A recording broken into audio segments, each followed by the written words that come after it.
সুন্নাতি তরিকা আপনাকে একটা ফর্মুলা দিই, আপনি নিজে বুঝতে পারবেন কোনটা সুন্নাত আর কোনটা বিদআত।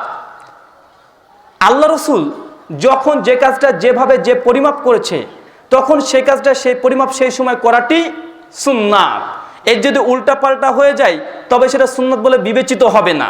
আল্লাহ রসুল যখন যে কাজটা যেভাবে যে পরিমাপ যে সময় যতটুক করেছে, তখন সেইভাবে সেই কাজটা সেইটুকু সে পরিমাপ করাটি সুন্নাত। এর উল্টাপাল্টা হয়ে গেলেই বিদআত। এক শ্রেণীর মানুষ আছে দেখবেন, তারা বলছে যে হাদিস মানা যাবে না, সুন্নাত মানতে হবে। আছে না নেই? হাদিস মানা যাবে না, সুন্নাত মানতে হবে। আবার বলছে বুখারী বুখারী করে তার চিৎকার মারছে, তো বুখারীতে থাকলে কি হাদিস মানা যাবে? উদাহরণস্বরূপ পেশ করছে যে আল্লাহ রাসূল 9টা বিবাহ করেছেন, বুখারীতে হাদিস আছে, আহলে হাদিসরা কেন তারপর আমল করে না? আছে না নেই? তারা বলছে আল্লাহ রাসূল দাঁড়িয়ে পেশাব ফিরেছে, সেই বুখারীর হাদিস, আহলে হাদিসরা কেন দাঁড়িয়ে পেশাব ফিরে না? তার জন্য তারা বলছে যে হাদিস সহি হলে যে মানতে হবে এমন কোনো ব্যাপার নয়। আমরা কেন আহলে হাদিস নই, কেন আহলে সুন্নাত, এগুলো একটা ভিডিও ছেড়েছে। তারা জবাব দিতে গিয়ে এইসব হাদিসগুলো তুলছে। ভাই আমরা একটু জবাব দিতে পারি তো নাকি? এবার আমরা জবাব দিই যে আমরা কেন আহলে সুন্নাত না বলে নিজেকে আহলে হাদিস বলি। অবশ্যই আমরা আহলে সুন্নাত এই নামটাকে অস্বীকার করি না। অবশ্যই এই নামের পরে ইজমা আছে, ঐক্যমত আছে। তবে যেহেতু আমাদের উপরে অপবাদ, তার জন্য খণ্ডনের জন্য বলছি, অবশ্যই আমরা আহলে সুন্নাত, আহলুল হাদিস। তবে আমরা নিজেদেরকে কেন আহলে হাদিস বলছি? যেহেতু অপবাদ তার জবাব। তারা বলছে হাদিস মানা যাবে না, সুন্নাত মানতে হবে। তাকে প্রশ্ন করুন, ভাই হাদিস শব্দের অর্থ কি? শরঈ ভাষাতে হাদিস মানে কথা। শরঈ ভাষাতে যখন হাদিস শব্দের অর্থ কি আসবে? আল্লাহ রাসূলের কথা, কাজ, সমর্থন। সুন্নাত মানে আল্লাহ রাসূল যে কাজটি করেছেন সেটাই সুন্নাত, তাই তো? তারা বলছে হাদিস মানা যাবে না, সুন্নাত মানতে হবে। আল্লাহ রাসূল যে কাজ করেছে সেটা সুন্নাত, সেটা মানতে হবে।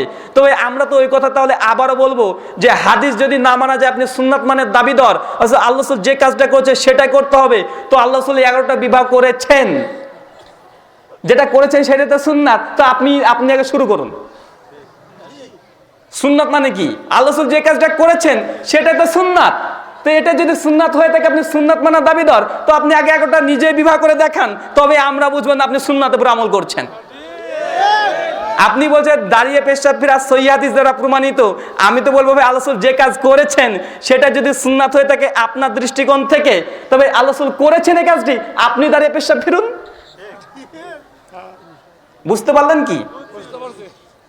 যখনই তারা হাদিস মানা যাবে না, সুন্নাত মানতে হবে বলবে, এমন উপমা তারা পেশ করছে, ভাই এটা হচ্ছে ধোঁকা। মাস্টার আমিন ওকারবি উর্দুতে একটি বই লিখেছেন, একজন হানাফি দেওবন্দি আলেম, হাদিস আর সুন্নাত নিয়ে ফারাক। আর এইখান থেকে বাংলার জমিনে বেশ কিছু আলেম ওলিমা এই বিভ্রান্ত ছড়াচ্ছে যে না হাদিস মানা যাবে না, সুন্নাত মানতে হবে। ভাই এটা হচ্ছে কোনো আহলে সুন্নাত ওয়াল জামাতের কোনো মুসলিম ব্যক্তি এটা বলতে পারে? জি নয়, অসম্ভব। আমরা কেন হাদিস আহলে হাদিস বলছি? ভাই সমস্ত হাদিস যদি আপনি মানেন তাহলে অটোমেটিক সমস্ত সুন্নাতকে মানা হয়ে যাবে। কিন্তু সমস্ত সুন্নাতকে মানলে সমস্ত হাদিসকে মানা হবে না। প্রমাণ, হাদিস মানবেন না সুন্নাত মানবেন? বন্ধু আল্লাহ জান্নাত প্রসঙ্গে যে বর্ণনা দিয়েছেন এগুলো হাদিস না সুন্নাত? হাদিস। তো আপনি বলছেন যে হাদিস মানা যাবে না, সুন্নাত মানতে হবে। কবর আযাব প্রসঙ্গে যেসব বর্ণনা এসেছে এগুলো হাদিস না সুন্নাত? হাদিস। তবে আপনি বলছেন হাদিস মানা সুন্নাত মানতে হবে, তো এটার ব্যাপারে রায় কি আপনার? রাসূলের শারীরিক গঠন, রাসূল কেমন ছিলেন, কেমন তার চোখ ছিল, কেমন তার চুল ছিল, এরকম বর্ণনা আছে না নেই? এগুলো হাদিস না সুন্নাত? হাদিস। তো ভাই হাদিস যদি না মানা যায়, এইসব হাদিসকে অস্বীকার করার জায়গা আছে? করেই দেখুন। কিয়ামতের আলামত প্রসঙ্গে আল্লাহ রাসূল কমপক্ষে 100 থেকে 150টা বর্ণনা দিয়েছেন, এগুলো হাদিস না সুন্নাত? হাদিস। কবর আযাব প্রসঙ্গে যেসব হাদিস বর্ণনা করছে এগুলো তো হাদিস। তো আপনি বলতে হাদিস মানবে না, সুন্নাত মানতে হবে, তবে এই দাবিটা কিরকম দাবি? এটা ভিত্তিহীন একটা দাবি। সাধারণ আমজনকে গোমরা পথভ্রষ্ট করার জন্য, নিজের মাযহাবকে মতকে প্রতিষ্ঠিত করার জন্য এইসব কলাকৌশল ছলচাতুরি তারা স্থান নিচ্ছে। একটু যদি বিবেক দিয়ে ভাবেন তো অবশ্যই বুঝতে পারেন এসব কথাগুলো ভ্রান্ত কথা। নিজের মতকে প্রতিষ্ঠিত করার জন্য এগুলোকে তৈরি করা হচ্ছে, কিন্তু স্পষ্ট। ইমাম আবু দাউদ তার হাদিসের গ্রন্থের নাম কি দিয়েছে ভাই? সুনান আবু দাউদ। ভাই এই সুনান আবু দাউদের মধ্যে কি শুধু সুন্নাতই আছে না হাদিসও আছে? হাদিস নেই। আবু দাউদের প্রথম হাদিসটা দেখেন, হাদিস প্রত্যেকটা পর্ব দেখবেন হাদিস সুন্নাহ সমস্ত কিছু আছে। তাই মুহাদ্দিসগণ হাদিস আর সুন্নাতকে ভাগ করেনি। এইসব ব্যক্তিরা ভাগ করছে। হাদিস আর সুন্নাতের মধ্যে কোনো পার্থক্য নেই। অবশ্যই আমরা বুখারীর আল্লাহ রাসূলের 9টা বিভাগ করেছে, এই হাদিসের উপরে আমাদের আমল আছে না নেই ভাই? হাদিসের উপরে আমল আছে। হুজুর মনে করছে আমল মানে অঙ্গ প্রত্যঙ্গ দিয়ে করতে, শুধু এটাই আমল। জি না ভাই, অন্তরের আমল আছে না নেই? নাফসের আমল আছে না নেই?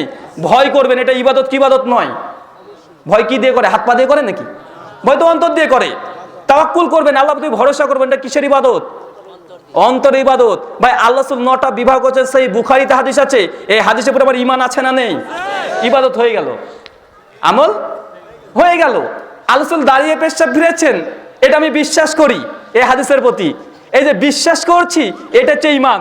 আর ঈমানটা একটা ইবাদত কি ইবাদত নয়? এই যে বিশ্বাস করছেন, এটা ইবাদত। অবশ্যই তার জন্য বলছি সমস্ত হাদিসের উপরে আমল করা সম্ভব।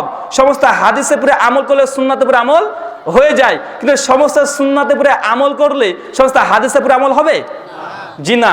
জান্নাত জাহান্নামের বর্ণনা, কবর আযাবের বর্ণনা, এগুলো কিভাবে? এগুলো কি সুন্নাত নয়?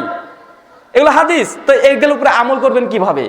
তাই হাদিস আর সুন্নাতের মধ্যে পার্থক্য আছে বলে যে মিথ্যা কথা বলছে, সাবধান এবং সতর্ক থাকবেন। ইবাদত কবুলের 5ম শর্ত, বিদাত মুক্ত অবস্থায় হতে হবে। বিদাত কি? যে কাজ আল্লাহ রাসূল করেননি, সাহাবা রাদিয়াল্লাহু তাআলা আনহুরা করেননি, এমন কোন কাজ যদি আপনি নেকির উদ্দেশ্যে করেন, সেটাই বিদাত।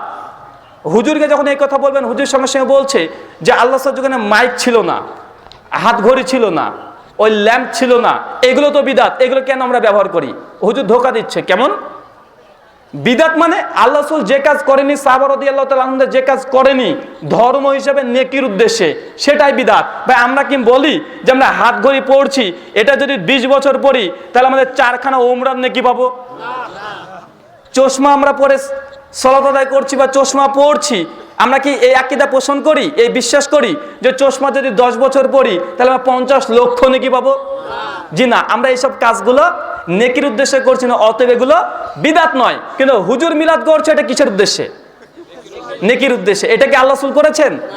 জি। তাদের ফতোয়া যে আল্লাহ রাসূল করেনি, তার জন্য তারা বলে বিদাতে হাসানা।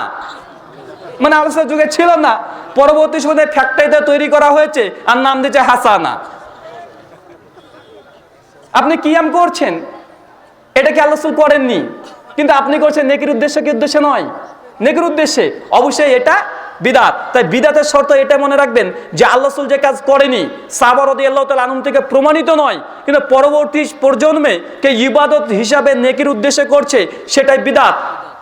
আর যে নেকির উদ্দেশ্যে না থাকে, অবশ্যই বিদাত নয়।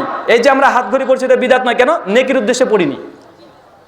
বিদাত মুক্ত অবস্থায় হতে হবে। 6 নম্বর শর্ত, শিরক মুক্ত অবস্থায় হতে হবে। যে কোনো ইবাদত করার পূর্বে আপনাকে শিরক মুক্ত অবস্থায় হতে হবে। শিরক সম্পর্কে আপাতত মনে করি যে আহলে হাদিসদেরকে বলা নক করা, এটা কারণ এখানে 6 বছরের ছেলে থেকে শুরু করে একদম 160 যদি কারো বয়স থাকে, আল্লাহ যদি হায়াত দিয়ে থাকেন, তারা প্রত্যেকে জানে শিরক কি, তারা শিরক থেকে মুক্ত। অনেক হানাফি ভাইদের সঙ্গে আলোচনা করেছি, তাদের যখন বলি যে ভাই বেরেলবিদের আকীদা ভালো না আহলে হাদিসের আকীদা ভালো, তখন তারা পরিষ্কার জবাব দেয়, আরে ভাই যাই হোক, অন্যান্য মাযহাব বা ফিরকা যাই বলেন না কেন, অন্তত আহলে হাদিসরা বিদআত আর শিরক মুক্ত অবস্থায় আছে, আলহামদুলিল্লাহ।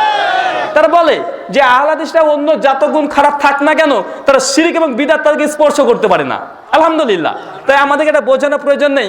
ইবাদত কবুলের 6টা শর্ত, ঈমান থাকতে হবে, খাস নিয়াত আল্লাহর জন্য, 3 হালাল রুজি, 4 সুন্নতি তরিকা হতে হবে, 5 বিদাত মুক্ত অবস্থায় হতে হবে, 6 শিরক মুক্ত অবস্থায় হতে হবে। যদি ইবাদত কর্মগুলো করেন, অবশ্যই আল্লাহ সুবহানাহু ওয়া তাআলা আপনার ইবাদত কবুল করবেন, অন্যথায় কবুল করবেন না। তারপরেও আজকে ইবাদত নিয়ে বর্তমান গোটা মুসলিম বিশ্বে আজকে বিভিন্ন মত পার্থক্য আছে। আর এই মত পার্থক্যের জন্যই আজ বর্তমান গোটা বিশ্ব জগতের মুসলিমরা একাধিক দলে বিভক্ত। আলোচ্য বিষয় যে মুসলিম উম্মার দলে দলে বিভক্ত হওয়ার কারণ এবং ঐক্যবদ্ধ হওয়ার উপায়। ভাই এই যে মুসলিম উম্মার মধ্যে এত দলে বিভক্ত, এর জন্য দায়ী কে? বেদাতি কিছু হুজুর আছে, তারা হচ্ছে দায়ী। মুসলিম উম্মার যদি বিভক্তের কারণ যেহেতু আছে, বিভক্ত হওয়ার কারণ কি? ভাই কারণ না হলে আপনি যদি কোনো ডাক্তারের কাছে যান, ডাক্তার প্রথমে আপনাকে কি দেখে বলেন তো? আপনার যে রোগটা হয়েছে কারণ কি, আগে এটা খুঁজবে, খোঁজার পরে ঔষধ দিবে। আগে আপনার যে একটা রোগ হয়েছে ডাক্তার খোঁজে কি, যে কি কারণে রোগটা হয়েছে। দেখছি ভিটামিন সি এর অভাব, ডাক্তার পরীক্ষা করে দেখবে ভিটামিন সি এর অভাব, তো যে ঔষধটা দিবে সে যেন ভিটামিন সি কে পূর্ণ করে তার জন্য ওষুধ প্রেস করে।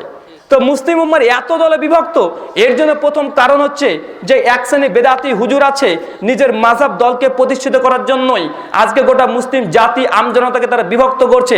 তার মধ্যে এই একটা পয়েন্ট অলরেডি বলে দিয়েছি, যে হাদিস আর সুন্নাতকে পার্থক্য করে তার নিজেদের মতকে প্রতিষ্ঠা করার জন্য এই কথা বলে বেড়াচ্ছে।